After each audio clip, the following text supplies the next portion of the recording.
The women and children walked toward the Roman walls, and no one let them through. They were the Mandubi, the tribe whose hilltop fortress had become the most contested piece of ground in the ancient world.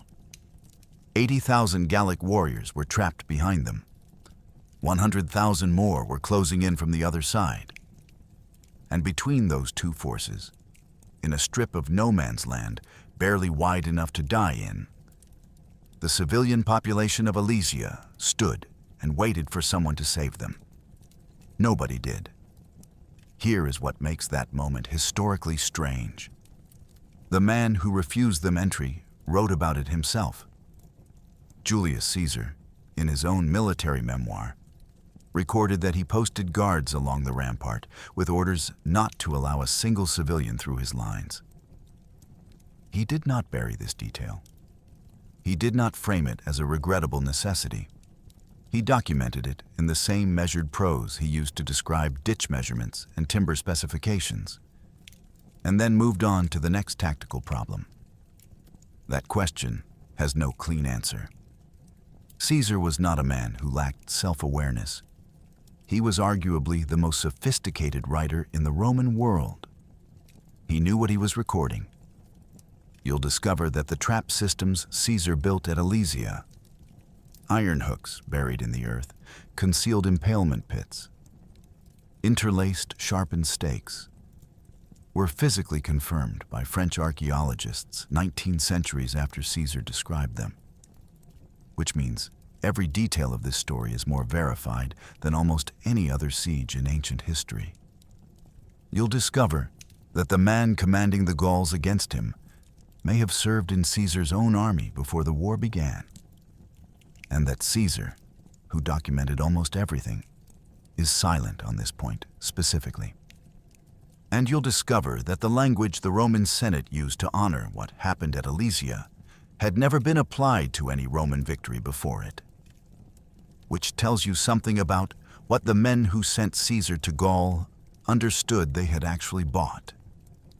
To understand how a man this intelligent could write about a civilian atrocity in engineering prose, we need to go back to 59 BC, and the calculation that made everything that followed not just possible, but inevitable. In 59 BC, Julius Caesar was the most indebted man in Rome.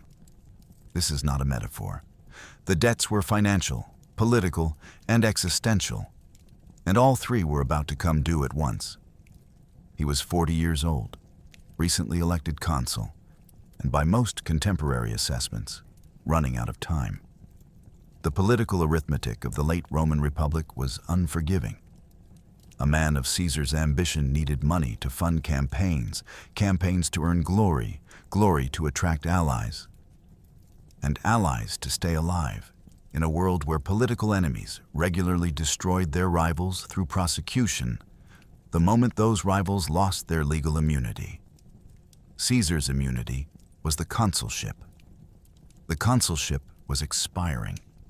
His debts, ancient sources suggest figures that would amount to tens of millions in modern terms, were being held strategically by creditors who understood exactly what his vulnerability meant. The Gallic proconsulship was not a posting Caesar stumbled into. It was the solution. Gaul represented what Rome's historians acknowledged as the last great reservoir of unconquered territory adjacent to the empire.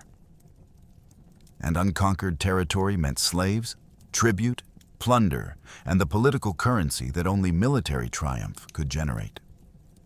Caesar's biographer Plutarch, writing roughly a century and a half after these events, records that Caesar calculated the Gallic campaigns would settle his debts, fund his political machine, and build a veteran army loyal specifically to him rather than to the Senate that commissioned them. The Gallic Wars ran from 58 to 50 BC. In 8 years, Caesar's legions fought their way through what is now France, Belgium, Switzerland, and parts of Germany and Britain. The campaign was not a continuous victory march. Caesar lost battles, made miscalculations, and managed setbacks with the same detailed self-documentation he applied to his successes. which is part of what makes the Commentarii de Bello Gallico one of the most useful and most dangerous primary sources in ancient history. Useful because it is precise. Dangerous because its author had every reason to shape the record. What the record shows, regardless of authorial shaping, is a systematic reduction of independent Gallic tribal power across nearly a decade. The Helvetii were turned back at the Rhone. The Belgic Confederation was broken. The Germanic chieftain Ariovistus was expelled. Each victory fed the next, generating the treasure, the experience, and the reputation that Caesar needed to survive Rome's political ecosystem. But Gaul itself was not broken. Not yet. The tribes had watched 8 years of Roman expansion with increasing clarity about what it meant for them. By 52 BC, a generation of Gallic warriors had watched their neighbors' territories absorbed, their kings humiliated, and their young men conscripted as auxiliaries into the army doing the absorbing. What was missing was not motivation. What was missing was a man capable of turning tribal grievance into coordinated resistance. That man existed. He was approximately 30 years old, son of a chieftain executed by his own people for attempting to seize permanent power, and he understood Rome better than almost any Gaul alive. Possibly, some historians suggest, because he had watched it operate from the inside.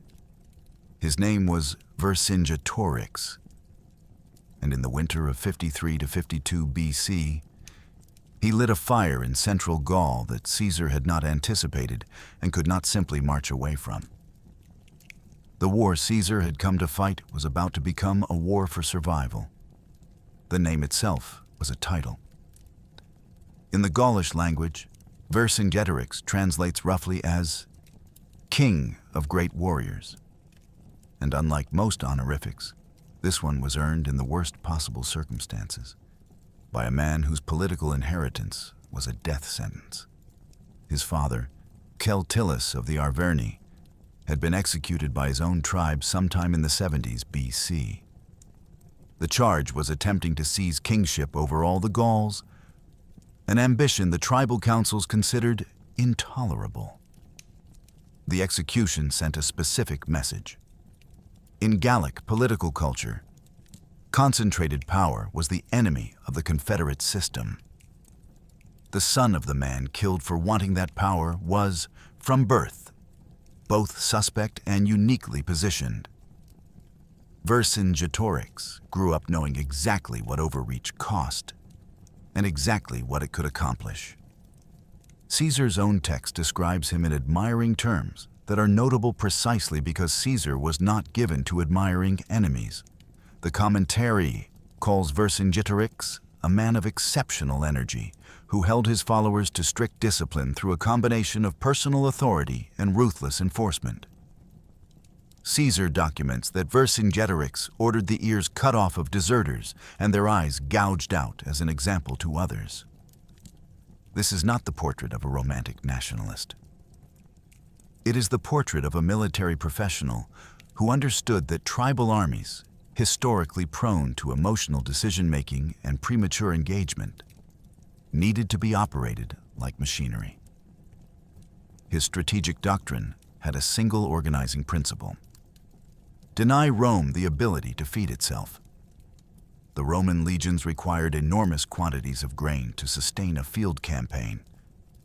Gallic territory supplied that grain through either purchase or seizure from local communities. Vercingetorix's answer was the scorched earth policy.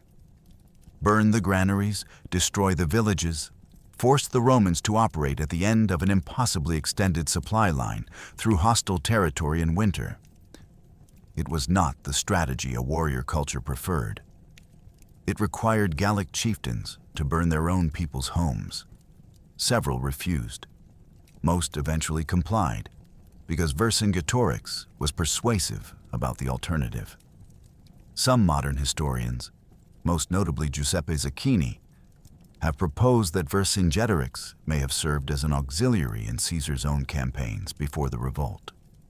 that the two men may have known each other directly. This theory rests on circumstantial evidence. Vercingetorix's evident familiarity with Roman tactical methods and certain ambiguities in Caesar's text that could suggest prior acquaintance. The evidence is not conclusive, and most scholars treat it as one interpretive possibility rather than established fact. But if true, it adds a layer to the silence in Caesar's memoirs that is almost impossible to explain away. Caesar documented everything, except, apparently, this. The revolt of 52 BC began in the territory of the Carnutes, in what is now the Loire Valley, with a coordinated massacre of Roman citizens in the town of Cenabum. Vercingetorix had not authorized the timing. It was premature. But he moved to capitalize on it immediately, raising his army before Caesar could react. Within weeks, tribal delegations were arriving from across Gaul, pledging warriors to the Confederation. What they were pledging warriors to was not a conventional military campaign. Vercingetorix was explicit about this. The Gauls could not defeat Rome in open field battle. The Romans had professional infantry, superior engineering, and 8 years of campaign experience in Gallic terrain. What the Gauls had was numbers, motivation, interior lines across their own territory, and the capacity, if they could maintain coalition discipline, to make the cost of continued Roman presence in Gaul higher than the Senate was willing to pay. The strategy almost worked. And then Avaricum happened. The Roman legion of 52 BC was not an army in the way most modern people understand the word. It was a system. 10 cohorts of roughly 480 men each, organized into 3 lines of infantry trained to fight in coordinated sequence. The first line engaged. The second line reinforced or rotated. The third line was the reserve that decided battles. Every legionary carried 2 heavy javelins designed specifically to bend on impact, making enemy shields impossible to throw back. Every legionary was trained to close immediately behind the javelin volley, using a short stabbing sword, the gladius, in the press of bodies where longer weapons were useless. The entire system was optimized for one thing: controlled violence at close range, sustained for longer than any opponent could match. The logistical machine behind this was equally sophisticated. Roman armies built fortified camps every night, regardless of whether they expected to fight. They carried their own engineering tools. They could construct siege works, bridges, and field fortifications with the same professional competence their infantry showed in battle. Military historians from Adrian Goldsworthy to Kate Gilliver have emphasized that what made Rome's legions genuinely exceptional was not individual martial quality. Many of their opponents were physically formidable, but organizational depth. The Roman army could absorb punishment and keep operating. It could lose a battle and not lose a campaign. It had institutional memory that tribal forces simply could not match. Against this, Vercingetorix commanded warriors organized on tribal lines, fighting with a combination of heavy infantry, light skirmishers, and cavalry that was genuinely excellent. Gallic cavalry, in fact, was among the best in the ancient world. Mobile, aggressive, and skilled. The problem was structural. Tribal confederations made command decisions by council. Individual chieftains retained authority over their own contingents. Coordinating simultaneous attacks across multiple axes required a level of centralized command the Gallic system was not built for. Vercingetorix understood this asymmetry precisely. His entire strategic architecture was designed to avoid putting tribal warriors in situations where Roman organizational discipline would destroy them. Don't fight the legion. Starve it, raid it, attrit it, force it to operate at the end of a supply line that gets longer every week, in territory that grows more hostile every month, until the political cost in Rome becomes greater than the military cost of withdrawal. The forces Caesar brought to Gaul in 58 BC numbered roughly 6 legions, somewhere between 25,000 and 30,000 men. By 52 BC, with the rebellion spreading, he was operating with 10 to 11 legions, supplemented by auxiliary cavalry recruited from Germanic tribes east of the Rhine. That Germanic cavalry, recruited specifically because Gallic cavalry had been harassing and disrupting Roman operations, would prove decisive in a way nobody quite anticipated. Here is the mathematical paradox that defines the whole campaign. Vercingetorix had more warriors than Caesar had soldiers. He had cavalry Caesar couldn't match in open terrain. He had interior lines and local knowledge, and the motivation of men fighting for their own land. What he could not replicate was the thing that ultimately mattered most: the capacity of 50,000 trained soldiers to dig 35 kilometers of fortifications in 6 weeks, maintain them simultaneously against 2 attacking forces, and not break. That capacity was not about bravery. Both sides had plenty of that.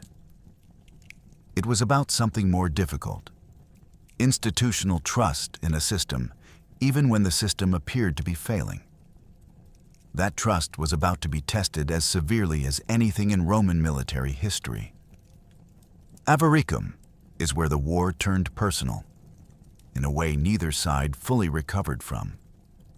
In the spring of 52 BC, Vercingetorix's Scorched Earth campaign had already destroyed more than 20 Gallic towns and settlements, burned by Gallic hands on Gallic orders to deny the Roman supply. The Bituriges tribe accepted this logic for every town in their territory, except one.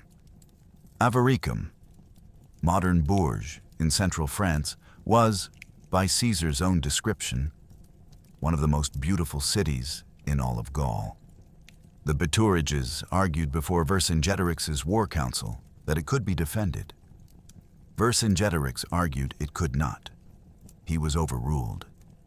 Caesar's legions besieged Avaricum in late winter conditions: freezing rain, mud, constant Gallic harassment of the Roman siege works. The engineering effort required to construct the assault ramp against the town's defenses took approximately 25 days and produced what Caesar described with genuine admiration as one of the most difficult construction projects his army had ever attempted. When the walls were finally breached, the Roman legions went through them in a rage built from weeks of attrition and hardship. Caesar's own account records what followed without apology. His soldiers killed virtually everyone they found. The number he provides is stark. Of a population he estimates at approximately 40,000, roughly 800 survived by hiding or fleeing in the chaos. The rest were dead before the killing stopped. Caesar frames this as the consequences of the garrison's resistance, but he does not claim he ordered a halt to it. He was there. He describes it as the work of men who had been pushed beyond the point where orders had traction. Gergovia, 2 months later, was the mirror image. Caesar attempted to take the Arverni stronghold, Vercingetorix's own tribal capital, and for once, the Roman tactical machine failed. His legions overextended during an assault. Gallic defenders counterattacked from the higher ground, and Caesar was forced to pull back, having lost 700 soldiers and 46 centurions. 46 centurions. These were the experienced career officers who held Roman units together under pressure. And Caesar documented their names in dispatches to the Senate. Gergovia was Caesar's only personal battlefield defeat in the entire Gallic War. The psychological ripple from that defeat was immediate and devastating. The Aedui, Rome's oldest and most reliable Gallic allies, men whose cooperation Caesar had depended on for 8 years of logistics and auxiliary manpower, defected to Vercingetorix's confederation within weeks of Gergovia. Their tribal leaders Viridomarus and Epiretoryx, who had commanded auxiliary cavalry under Roman orders for years, now rode to join the army that was trying to destroy their former employer. Caesar had lost not just a battle. He had lost the institutional relationship that made his campaign sustainable. Vercingetorix read the moment correctly. With Caesar's supply situation deteriorating and Roman morale visibly shaken, this was the time to force a decisive engagement on favorable terms. His plan was a cavalry ambush. Strike Caesar's column on the march, disrupt the legions with mounted harassment, prevent the Romans from deploying in formation. If it worked, the campaign could be ended in the field without the fixed position battle that Gallic armies struggled to win. It did not work. Caesar's Germanic auxiliary cavalry, deployed specifically for this contingency, drove the Gallic cavalry from the field in a running engagement that reversed the strategic position in an afternoon. Vercingetorix withdrew his infantry to the nearest defensible position. The position happened to be a plateau with a town on it, surrounded on three sides by rivers and ravines, with one fortifiable approach from the north. The plateau was called Alesia. The calculation Vercingetorix made there would define the next 40 days and the next 2,000 years. Mont Ossois rises approximately 430 meters above sea level from the plain of Les Lomes in what is now Burgundy, France. From the plateau's summit, a defender can see the approaches from every direction. The Sequana and Ozeraine rivers bracket the base on two sides. The western slope is steep enough to make assault suicidal.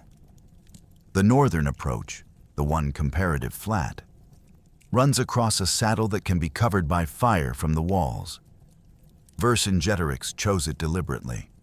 He had 80,000 warriors, Gallic cavalry that had not yet been destroyed, and a plan that depended on two forces converging simultaneously on the same objective. The warriors in Alesia would hold Caesar in place. A relief force, assembled from every remaining tribe in the Confederation, would arrive within 30 days, before the garrison's grain supply ran out, and hit the Romans from behind. The besiegers would become the besieged. Caesar, caught between two Gallic armies with no room to maneuver, would have to fight or retreat. It was the right plan. It was, in military terms, exactly the correct response to the situation. And it had one weakness that Vercingetorix could not fully account for. Caesar recognized the trap immediately. He wrote later that he understood, upon seeing the position, that he had two options: withdraw and concede the strategic advantage, or do something that had never been done in the ancient world on this scale. He chose the thing that had never been done. The lesson of Avaricum lived in this decision. That disaster had happened because Gallic warriors fought with their hearts when they should have fought with geometry. Vercingetorix had warned them. Now, with the Romans building walls around his position, he was forced to put everything on a single strategic bet: that the relief force would arrive before the food ran out, and that they would arrive with enough coordinated force to breach whatever Caesar built. He sent the cavalry out before the Roman walls were complete.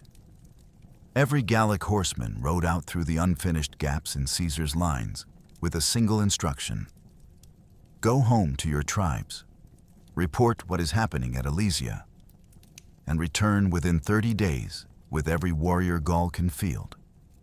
The cavalry made it through. The infantry watched them go from the plateau. Then the walls closed. The Roman circumvallation, the inner ring facing Alesia, ran 11 Roman miles around the base of the hill, a distance of roughly 17 kilometers. Behind it, Caesar built a second ring, the contravallation, facing outward, 14 Roman miles of fortification designed to hold off whatever came from outside. Between the rings, his army lived, worked, and waited. The total circuit was approximately 35 kilometers of continuous defensive work, built in a matter of weeks, enclosing roughly 50,000 Roman soldiers and their allied auxiliaries. Caesar wrote about the construction with the same methodical satisfaction he brought to all engineering problems. Future generations of military historians would write about it in a different register entirely. The Duke of Wellington studied these fortifications. Napoleon Bonaparte studied them. Both understood what Alesia represented. Not just a battle, but a proof of concept. That an army, properly organized and sufficiently disciplined, could hold an interior position against forces attacking from two directions simultaneously, provided the position itself was well enough built. The question was whether it was well enough built. That answer was going to take 198 years to confirm, and it would come not from a Roman historian, but from a French emperor with a nationalist agenda and a budget for archaeology. From 1891 to 1897, a team of French and German archaeologists led by Michel Redet and Sigmar von Schnurbein conducted the most comprehensive excavation of an ancient battlefield in European history. Their findings, published in 2001, confirmed something remarkable. The engineering Caesar described in his own memoir was not Roman self-promotion. It was accurate. The physical remains of the Alesia fortifications, ditches, rampart foundations, tower placements, weapon deposits, matched Caesar's description with a precision that startled even researchers who had expected to find substantial corroboration. The trenches were where he said they were. The spacing between redoubts matched his numbers. The trap systems, devices Caesar documented in clinical technical language, left physical traces in the earth 19 centuries after the men who buried them were dead. Let the specifics establish the scale. The circumvallation facing Alesia began with water. The nearest river channel was redirected into the innermost of 3 parallel ditches, creating a moat approximately 1.5 meters deep. Behind the water ditch, 2 additional dry trenches, each roughly 4.5 meters wide, were cut in sequence. The earth from these excavations built a rampart 12 Roman feet high, topped with a palisade and studded with towers positioned every 40 Roman paces, roughly every 30 meters, along the entire 11-mile circuit. Sentries in those towers could see every approach, every gap, every movement across the plain below. The trap systems began 50 Roman paces forward of the outer ditch. The first were the cipi, tree trunks stripped of branches, sharpened and interlaced in 5 rows with their pointed ends projecting outward, anchored in the ground so they couldn't be moved or cut. Behind the cipi came the lilia, concealed pits, each about 3 Roman feet deep, arranged in quincunx patterns like the 5 spot on a die, with sharpened stakes set at the bottom. Gallic attackers who broke through the outer obstacle line would fall into them in darkness. The lilia were covered with branches and brushed to hide them until the weight of a man collapsed the covering. Redet's excavation found their physical trace in the soil, not the stakes themselves, long since rotted, but the pit patterns, unmistakable in cross-section. The deepest layer of the trap system was the stimuli, iron hooks attached to buried logs, positioned to catch the feet of men moving at speed through broken ground at night. The Redet team recovered actual iron stimuli from the site. They are in French museums today. The outer ring, the contravallation, mirrored the inner construction, but faced the opposite direction. 4 cavalry camps were built into its circuit at strategic intervals, providing rapid deployment points for the Germanic horsemen who would be the critical mobile reserve. The whole system required, by conservative engineering estimates, millions of individual labor hours and the felling of entire sections of forest. Caesar wrote that it took roughly 6 weeks. Modern military engineers who have studied the calculations consider that timeline aggressive, but plausible for a workforce of 50,000 men operating around the clock in shifts. Here is what the Rede excavations also confirmed. Coin hoards recovered at the Alesia site represented multiple Gallic tribes, Aedui, Arverni, Sequani, and others. Physical evidence in metal that the tribal confederacy Caesar described as besieging his outer walls was real. That warriors from across Gaul had actually gathered in the plain of Les Lomes. That this was not just one commander's story about his own achievement. Caesar had built a cage for 80,000 people. Then he sat down inside it and waited for the rest of Gaul to come and prove the cage was strong enough. The grain ran out faster than Vercingetorix had calculated. Caesar's circumvallation had been completed quickly enough to trap not just the garrison, but the civilian population of Alesia. The Mandubi, the tribe whose town this was, whose plateau this was, whose fields and storehouses were now inside Roman walls they had not asked to be imprisoned behind. 80,000 warriors and an unknown number of civilians were now consuming the same finite grain supply. And the arithmetic was brutal. Vercingetorix convened a war council. Caesar's account of what was said at that council is one of the most remarkable passages in the entire Commentari. Not because Caesar claims to have been there, but because he clearly received detailed accounts of the proceedings afterward, probably from Gallic prisoners or defectors. Whether his account is fully accurate, slightly embellished, or strategically shaped for his Roman audience, is a question scholars have debated seriously since at least Andrew Rigsby's 2006 study of Caesar's rhetorical methods. What Caesar records is this. The council debated three options: surrender, break through the Roman lines and scatter into the countryside, or wait for the relief force. A chieftain named Critognatus, described as a man of noble birth and high authority among the Arverni, proposed a fourth option. Caesar preserves his speech in indirect discourse, a rare choice for a writer who normally summarizes rather than quotes, and describes the speech as one of singular cruelty, while simultaneously finding it important enough to record at length. Critognatus's argument was this: the relief force would come. The question was whether the garrison would be alive when it arrived. To ensure they were, Critognatus proposed that the garrison begin consuming the bodies of those already dying of starvation. The old, the sick, those too weak to fight, rather than let those calories go to waste in graves. The council rejected the proposal. Caesar is explicit on this point. Cannibalism was not adopted as policy. But Critognatus's speech was preserved, either because it was genuinely shocking enough to be memorable, or because Caesar recognized its rhetorical value for a Roman audience that needed to understand why this war had been fought. A civilization that produced this argument, the subtext runs, required containment. Rigsby and other modern scholars have noted the propagandistic convenience of Caesar's transcription. A chieftain proposing cannibalism inside a besieged Gallic fortress tells the Roman Senate everything it needs to believe about Gallic barbarism and Roman necessity.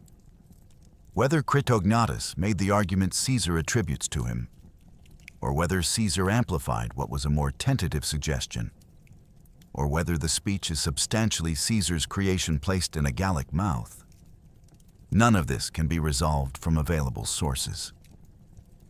What can be said is that Caesar chose to preserve it, and Rome chose to read it.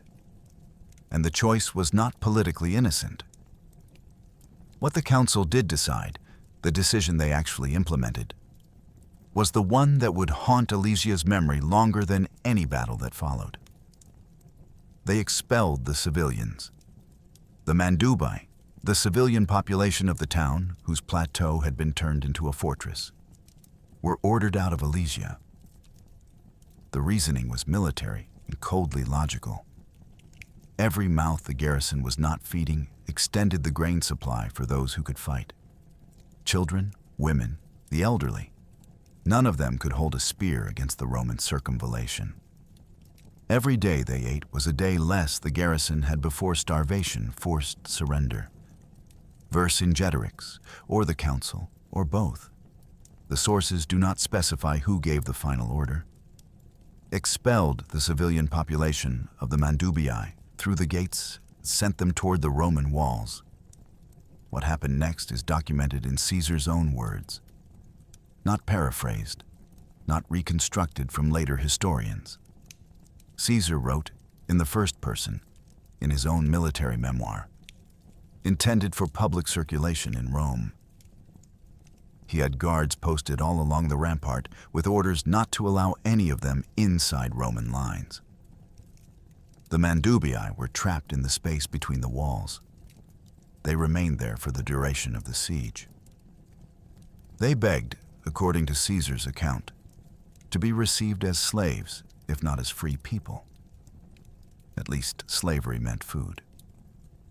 Caesar refused. Vercingetorix refused to readmit them to Alesia, because readmitting them meant accepting the grain cost that had driven the expulsion in the first place. The civilians were, in the most literal sense, strategic waste. Humans reduced to a logistical problem that both commanders had chosen to leave unsolved in the same narrow strip of ground. The exact number of Mandubii civilians caught between the walls is not recorded. Caesar does not provide a figure. He does not describe what happened to them in detail. Only that they were there, that he refused to admit them, and that the siege continued. The silence after this passage is its own kind of documentation. Military historians have noted that Caesar's decision had a tactical logic. Admitting thousands of civilians would have strained Roman supply, created a potential intelligence vulnerability, and, perhaps most importantly, denied the garrison the psychological pressure of watching their own people die outside the walls. Caesar's refusal was not impulsive. It was calculated. He documented it without apparent shame because, in the ethical framework of Roman warfare, it was defensible. What makes this passage extraordinary is precisely what makes it disturbing. It is the most honest thing in the Commentarii. Caesar had every reason to omit or minimize this episode. Roman audiences were not uniformly enthusiastic about civilian suffering, even in wars against enemies categorized as barbarians. He kept it in. He described it in the same register, measured, precise, informational. He used for engineering specifications. The atrocity and the trench measurements are, in Caesar's prose, the same kind of fact. There is a version of this story where Caesar's clinical detachment is a mask over guilt or discomfort, where the prose style protects the writer from what he is describing. There is another version where the prose style is the most accurate possible record of how a particular kind of mind processes human suffering as a variable in a larger calculation.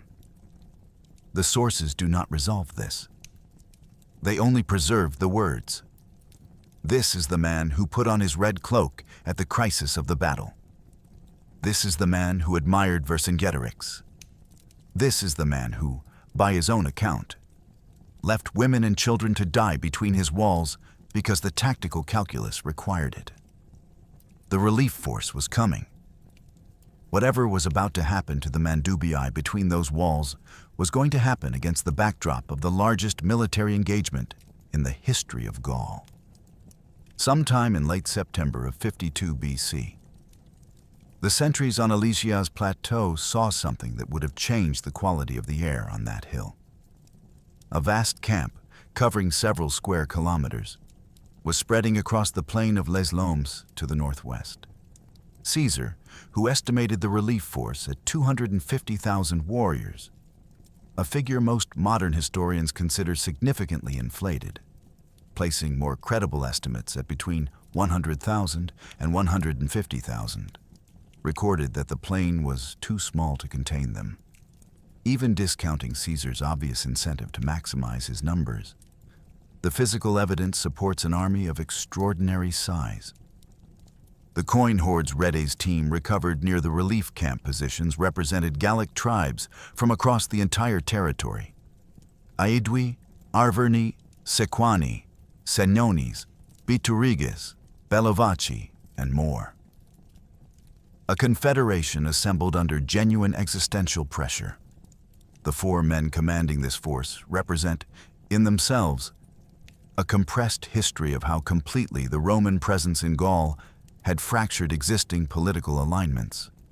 Commius of the Atrebates had once been Caesar's own diplomatic agent in Britain.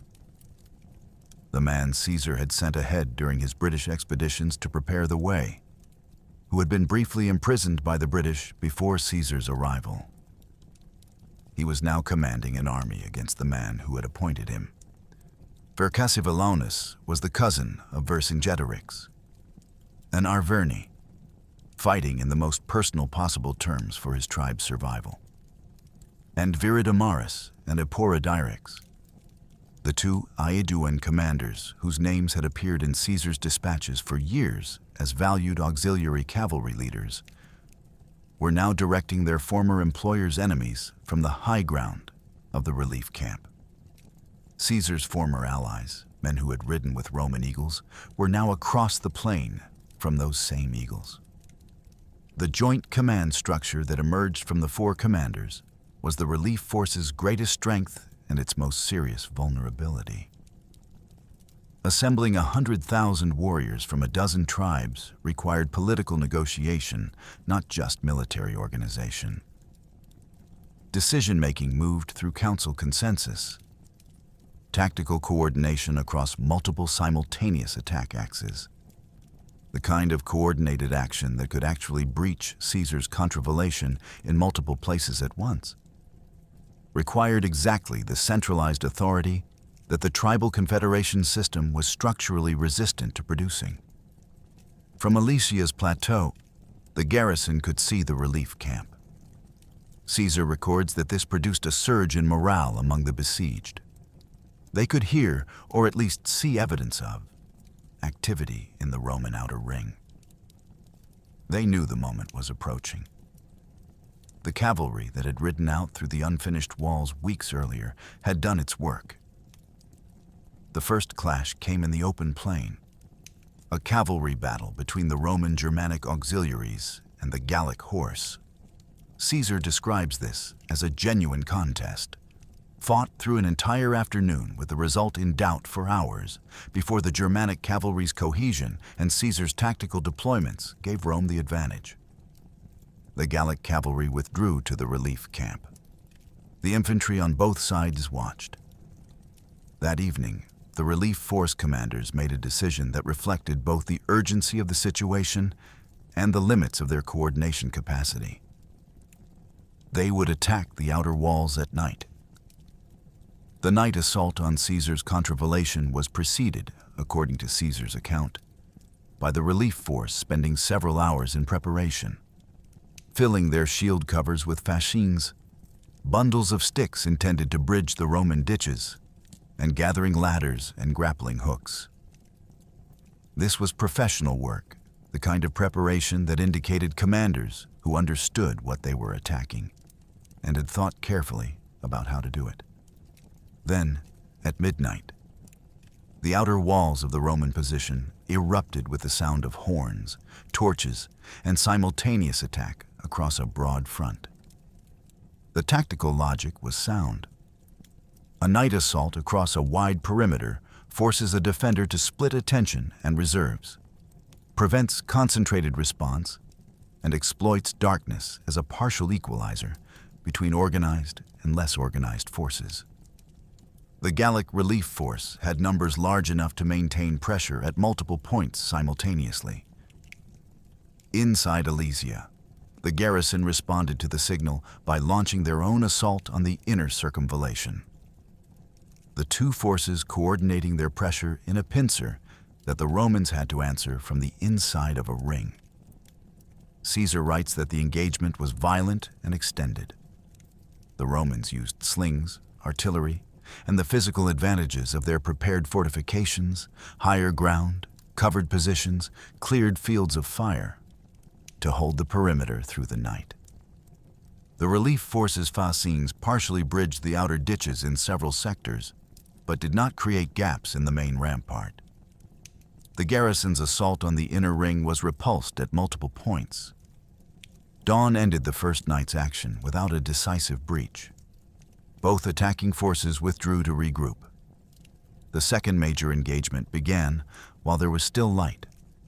This time, the relief force commanders targeted a specific sector rather than attacking on a broad front.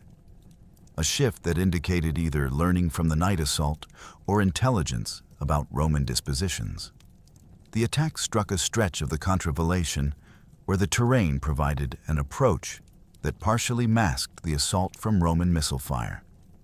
Caesar's account of this action names one Roman officer specifically, Mark Antony, the future triumvir, who was then serving as a senior officer under Caesar's command. Caesar writes that when the sector threatened by this second assault appeared in danger of being overrun, he sent Antony with a detachment of reinforcements, and that Antony's arrival stabilized the defense. This is the same Mark Antony who would, 12 years later, stand over Caesar's body in the Forum and deliver the funeral oration that started a civil war. At Alesia, he was 29 years old and holding a wall. The second assault was also repulsed. The relief force withdrew again. 2 attacks, 2 failures. But the commanders on the plain had identified something during those engagements that the darkness and broad front pressure of the first night had obscured. There was a weakness in the Roman outer ring.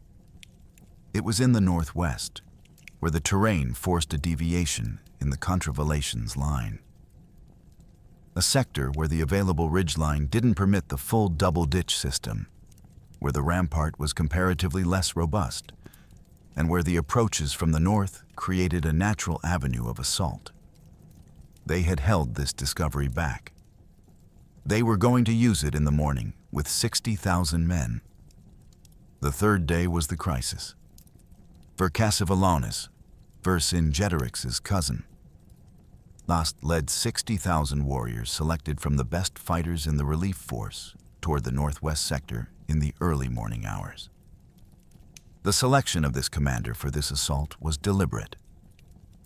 Vercingetorix was Arverni, fighting for the same tribe as the man inside the walls, and his contingent would have understood exactly what was at stake. Caesar records the 60,000 figure specifically. Not a round estimate, but a number that suggests deliberate force allocation. The relief commanders had chosen to concentrate their best troops in the sector most likely to break simultaneously, and this coordination is what made the third day genuinely dangerous in a way the first 2 had not been. Vercingetorix launched a full assault from inside Alesia on the inner circumvallation. Both attacking forces moved at the same time. The Romans, inside their ring of walls, now had enemies at their backs and enemies at their front, pressing simultaneously with no safe direction to face. The northwest sector of the contravallation began to fail. Caesar's account is specific about what happened there. The Roman defenders were insufficient to hold the full rampart length under concentrated attack. Vercingetorix's warriors reached the top of the outer rampart in places. The ditches were bridged. The palisade was compromised at multiple points. A breach had been achieved or was imminent. Inside the ring, Caesar was receiving reports from multiple sectors simultaneously. The inner wall was holding, barely, against Vercingetorix's assault. Other sectors of the outer wall were under pressure but had not given way. The northwest was the place everything was coming undone.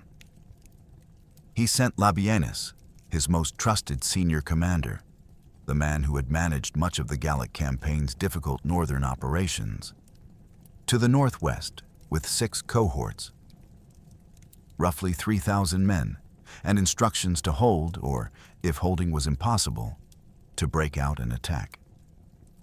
Caesar wrote that he told Labienus that he understood this might require Labienus to judge the moment himself. This was an unusual delegation from a commander who typically kept tactical control close. It indicates how widely dispersed the crisis had become. Then Caesar did something he had not done in the previous 2 days of fighting. He put on his scarlet paludamentum, the general's cloak, dyed the specific red that distinguished the supreme commander from every other officer on the field, and began moving around the fortifications himself. In Roman military culture, the scarlet cloak was a signal. It meant the commanding general was personally present in your sector. It meant the situation was serious enough that the man with ultimate authority was standing next to you. It also meant something more immediate. When soldiers under pressure can see that their commander has not retreated, has not sent a message, has not delegated the crisis to someone else, when they can see the red cloak moving toward the sound of the worst fighting, it changes what they are willing to do next. Labienus's message reached Caesar almost simultaneously with the reports from the northwest. The sector was failing. He needed either reinforcements or permission to break out. Caesar had 4 cohorts in reserve, roughly 2,000 men. Against the full weight of the 3rd day's assault, this was a number that made any rational calculation uncertain. He took them, rode with them along the circumference of the contravallation, visible to the entire fighting line in his scarlet cloak. And then, instead of simply reinforcing the northwest sector from behind, he made the decision that every military historian who has studied Alesia identifies as the turning point of the battle. He sent those 4 cohorts and the Germanic auxiliary cavalry not into the breach, but around it, around the outside of the Roman position, moving north to strike Vercingetorix's 60,000 from the rear. The reasoning was the same reasoning that had governed the entire construction of the dual wall system. The defense of a surrounded position requires not just holding a line, but collapsing the attacker's psychology. Roman reinforcements arriving at the breach would have lengthened the contest at that point. Roman cavalry appearing suddenly behind the attacking force, from a direction it had no reason to expect an attack, would do something more immediate and more decisive. What actually happened in the northwest sector in the next hours is documented by Caesar in terms of result, rather than real-time detail. The Germanic cavalry hit the Gallic relief force from the rear. Vercingetorix's assault, which had been pressing forward against the outer wall, found itself simultaneously pressed from behind by cavalry it couldn't see coming, and held from the front by Roman infantry that had not broken. The cohesion that had driven 60,000 men to the top of a Roman rampart disintegrated. Vercingetorix was captured alive. Caesar records this specifically. He was taken by Roman soldiers, not killed in the rout. His capture was significant because alive, a cousin of Vercingetorix, was a political and symbolic asset. Dead, he was simply another casualty. The Roman soldiers who took him brought him to Caesar. The Gallic standards, the tribal emblems that carried the same institutional weight in Gallic culture that the legionary eagles carried in Roman culture, were taken in large numbers as the relief force broke and ran. Caesar records the capture of standards from multiple tribal contingents. The significance was not merely symbolic. The loss of tribal standards represented the collapse of unit identity. The thing that told a group of warriors they were still an army, rather than a crowd of individual men deciding independently whether to run. Labienus had held the northwest. The inner wall had held against Vercingetorix's assault. The outer ring, battered and partially breached, remained functionally intact. and the relief force, the 100,000 or more warriors who had marched from across Gaul to destroy Rome's walls and free Vercingetorix, was running. The Battle of Alesia was over. The war for Gaul, for all practical purposes, was over with it. On the plateau above the plain of Les Lomes, 80,000 warriors put down their weapons and waited for whatever came next. The most famous image of the surrender at Alesia was painted in 1899 by the French artist Henri Paul Royer, and almost nothing in it is historically accurate. Royer shows Vercingetorix on horseback, fully armed, in elaborate Gallic regalia, dramatically flinging his weapons at Caesar's feet in a grand theatrical gesture before a line of Roman legionaries in full imperial-era armor. It is a magnificent painting. Historians note that the armor depicted was not in use until at least a century after Alesia.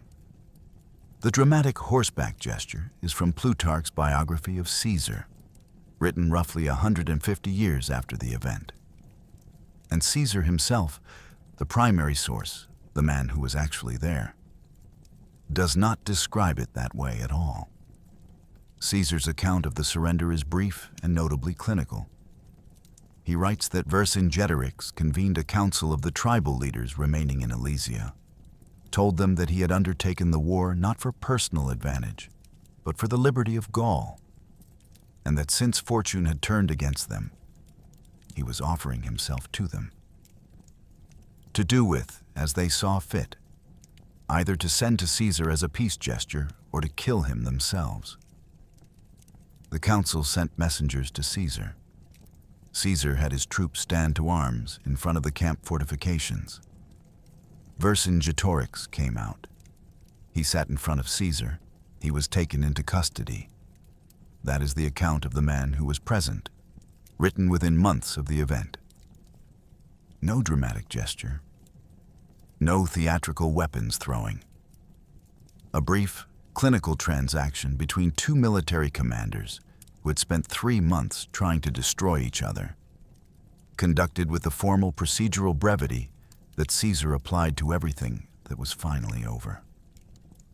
Plutarch's embellished version, the horseback theatrics, the weapons thrown at Caesar's feet, is better storytelling.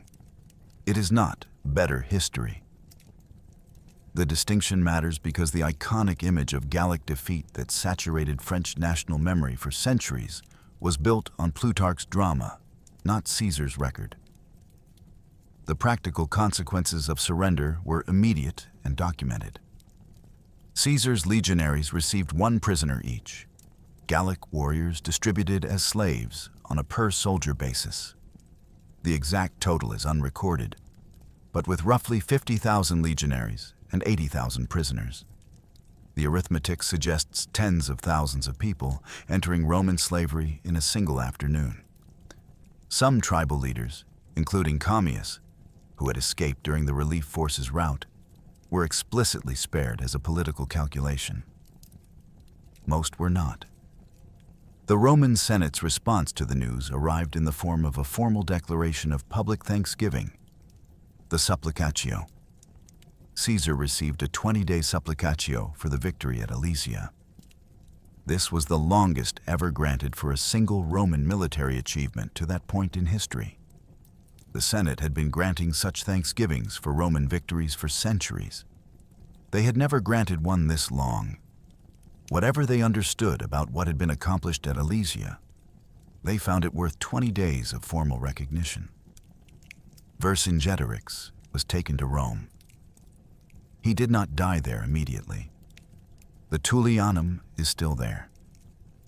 It sits beneath the church of San Giuseppe dei Falegnami, at the foot of the Capitoline Hill, a short walk from the Roman Forum. Tourists pass it daily on the way to more photogenic ruins. The building above it has a plaque claiming this is where the Apostle Peter was imprisoned. The chamber below the plaque is accessed through a hole in the ceiling, the only original entrance. And it is approximately 4 meters wide and roughly 2 meters tall, cut into the living rock of the hill, with no natural light source and no ventilation beyond what enters through that single opening above. This is where Vercingetorix lived for 6 years. He arrived as Rome's most important political prisoner sometime in 52 BC, following his surrender at Alesia. He would have been approximately 30 years old, in the prime physical condition of a man who had just commanded a military campaign for months. The Tullianum derived, according to some ancient sources, from the Latin word for a flowing spring, because a natural water source was once part of the chamber, had been Rome's principal high-security detention facility since at least the 5th century BC. Its most famous earlier occupant had been the Numidian king Jugurtha, strangled there in 104 BC. The 6-year delay between Vercingetorix's capture and his execution was caused by history moving elsewhere.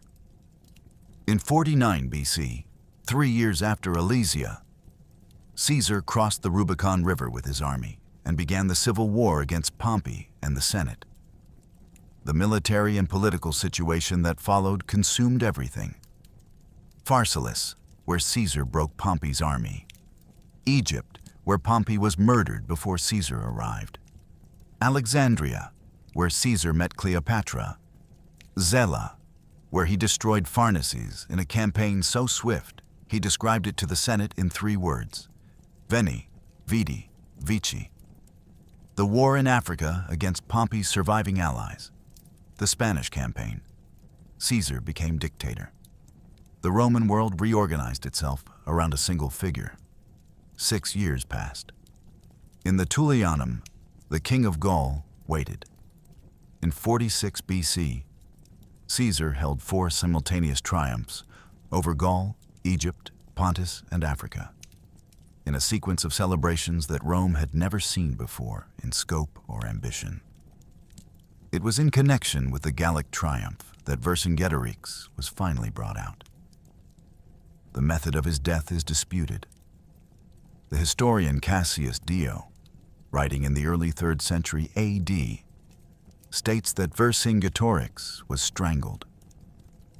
The traditional Roman method for executing defeated kings used on Jugurtha in the same chamber decades before. A plaque in the modern Tullianum claims he was beheaded. The 2 sources cannot both be correct, and no contemporary account resolves the question. What is certain is that he was killed publicly as part of Caesar's triumph. Having spent approximately 6 years in a stone chamber accessible only through a hole in the ceiling. Caesar was assassinated on the Ides of March, 44 BC. 2 years after the man he had captured at Alesia. The plain of Les Lomes, the morning after the relief forces' rout, looked like what it was: the wreckage of a civilization's last organized resistance. The abandoned Gallic camp covered an area that Caesar's engineers, surveying afterward, described as substantial enough to require systematic clearing. Tribal standards, the physical symbols of collective identity for dozens of Gallic confederations, were recovered and catalogued as captured military trophies. The weapons, equipment, personal effects, and supplies left behind by an army that had dissolved into flight represented a logistical bonanza. Iron, bronze, horses, grain, and the personal valuables carried by tens of thousands of men who had come to save their people and instead ran. Inside Alesia, the distribution of prisoners proceeded in the way Caesar's text documents without comment or ceremony. 1 Gallic warrior per Roman legionary, a formula that translated the military victory into personal economic benefit for every man who had held a position at Alesia for 6 weeks. With a Roman force of roughly 50,000 soldiers, the arithmetic produced figures that historians have calculated at between 30,000 and 80,000 people entering slavery in a matter of days, depending on estimates of the garrison size at surrender. Some tribal groups received different treatment for political reasons. Caesar writes that he gave the Aedui and Arverni prisoners back to their tribes without ransom. A calculated gesture of reconciliation toward the two most important Gallic confederations, whose cooperation in the post-war settlement would be necessary for stable Roman administration. Punishing every Aeduan prisoner after the defection of Viridomarus and Aporodiorix would have foreclosed any possibility of the Aedui serving as Rome's intermediaries in a pacified Gaul. The politics of pacification required a form of mercy that the economics of victory did not. The Gallic Wars did not end at Alesia. Caesar continued operations for another 2 years, reducing isolated pockets of resistance across the territory. The most brutal documented episode came at Uxellodunum in 51 BC, where a garrison held out even after the main rebellion had collapsed. When Uxellodunum finally fell, Caesar ordered the hands of every surviving defender cut off. He chose this punishment, he wrote, as a visible lesson to other communities still considering resistance, a demonstration permanent enough to communicate without requiring language. The survivors were released alive, identifiably mutilated, into their communities to deliver the message. The Senate's response to Alesia was the 20-day supplicatio, the formal thanksgiving that acknowledged, in the most official register available to the Roman state, that something unprecedented had occurred. Every previous Roman military triumph had received fewer days of formal recognition. The Senate was not given to hyperbole in these declarations. The length was calibrated to the magnitude of the achievement. 20 days meant that the men who set policy for Rome understood that what Caesar had accomplished at Alesia was categorically different from what Roman commanders typically accomplished. It was. It had also cost something that no supplicatio addressed. Plutarch, writing approximately 150 years after the events, made a claim so large that historians have debated it ever since. In the Gallic Wars, 1 million Gauls were killed and 1 million more were enslaved, from a total Gallic population of approximately 3 million. Modern scholarship has substantially revised the population estimates upward. Current historians generally place the pre-war Gallic population at somewhere between 8 and 12 million, while treating Plutarch's casualty numbers as rough orders of magnitude rather than precise counts. Even with these revisions, however, the proportional analysis remains disturbing. An academic paper published in the journal Athenaeum and cited in the Cambridge World History of Genocide frames the question directly. When adjusted for total population, the casualties of Caesar's Gallic campaigns may exceed the proportional losses suffered by the most devastated nations of the Second World War. This is not a fringe argument. The Cambridge World History of Genocide, a mainstream academic reference published by Cambridge University Press, includes a chapter examining whether Caesar's Gallic campaigns constitute genocide under modern definitional frameworks. The debate centers partly on intention. Caesar's own text, in Book 6, Section 34, expresses a desire to destroy, quote, one of the Eburones tribe as punishment for a military ambush. This is an explicit statement of eliminationist intent applied to a specific people. Whether it generalizes to all of Gaul is contested. That the language exists, in Caesar's own words, is not. The civilization that Vercingetorix died defending did not survive in the form he was defending it. Independent tribal Gaul ceased to exist as a political entity within a generation of Alesia. The chieftains who cooperated with Rome were absorbed into a provincial administrative structure. The tribal confederate system, the political logic that had executed Vercingetorix's father for reaching for permanent power, was superseded by Roman governance. The Gallic language, related to Welsh and Irish and the broader Celtic linguistic family, contracted steadily over the following centuries under the pressure of Latin's administrative and commercial dominance. The supreme irony, one that historians have noted and that the French are periodically reminded of, is that the language spoken in modern France and in much of Western Europe descends from the Latin of the army that destroyed Gallic independence. French is Caesar's language. The road networks, the urban planning grids, the legal frameworks, the administrative units that would eventually become the French départements.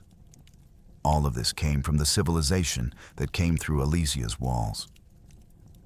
The culture that Vercingetorix was trying to save did not survive, but it was not replaced by nothing.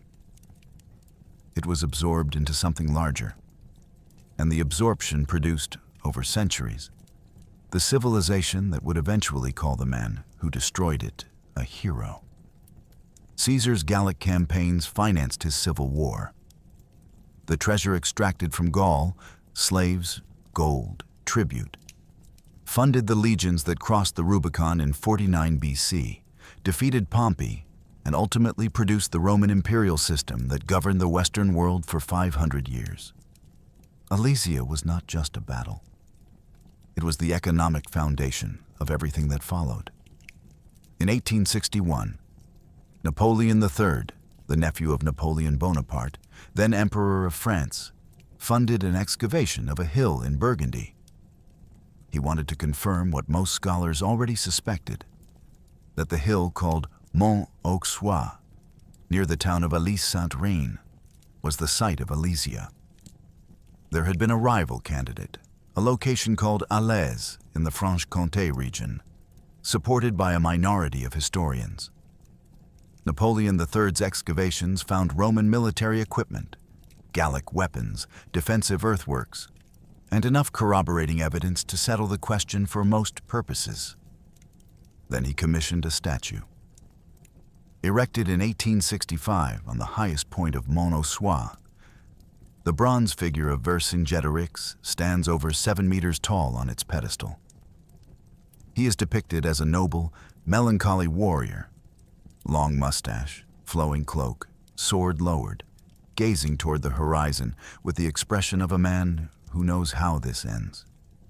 The sculptor was Aimé Millet. The face was modeled, at Napoleon III's specific request, to resemble Julius Caesar. The man who defeated Vercingetorix was given Vercingetorix's face on the monument. Historians have been unpacking the symbolism of this decision ever since. Napoleon III's France was a nation that found both men useful simultaneously. Caesar as the model of strong centralized authority, the kind Napoleon III was attempting to construct, and Vercingetorix as the symbol of French national identity, the ancestral hero through whom modern French people could claim a pre-Roman, proto-national past. The problem was that these two symbolic needs were in direct conflict. France couldn't be both Caesar's heir and Vercingetorix's. The solution, apparently, was to give one man the other's face and let the ambiguity do its work. The Asterix comic series, launched in 1959 by René Goscinny and Albert Uderzo, is built entirely on this ambiguity's comic potential. A Gallic village, the last unconquered holdout against Roman domination, populated by warriors who win every fight through a magic potion, and the kind of cheerful collective stubbornness that makes Rome's administrative machinery look absurd. The series has sold 380 million copies in over 100 languages. Its central premise, that the Gauls were right and the Romans were ultimately ridiculous, represents France's relationship with this particular piece of its history better than any academic argument. The military significance of Alesia has never required a national myth to sustain it. Wellington studied the dual wall system. Napoleon Bonaparte studied it.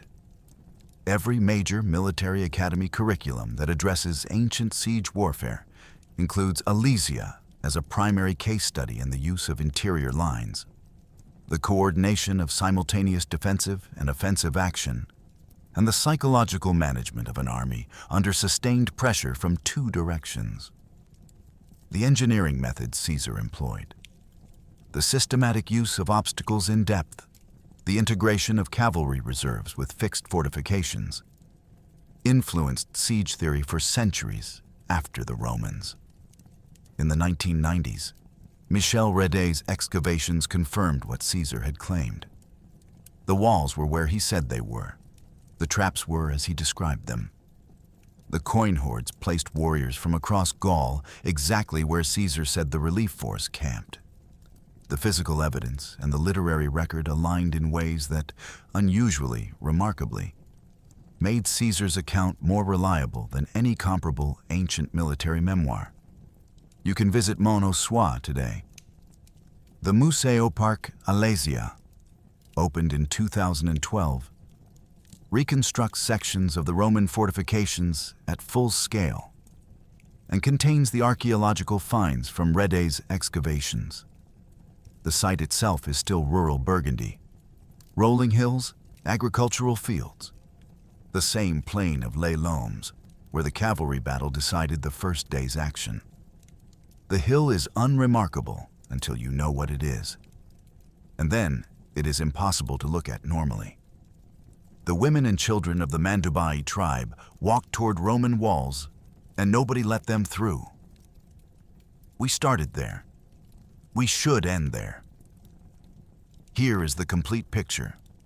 An army of 50,000 men built 35 kilometers of double fortifications in approximately 6 weeks, held those walls simultaneously against 100,000 attackers from outside and 80,000 from within, and won. The engineering has been archaeologically confirmed.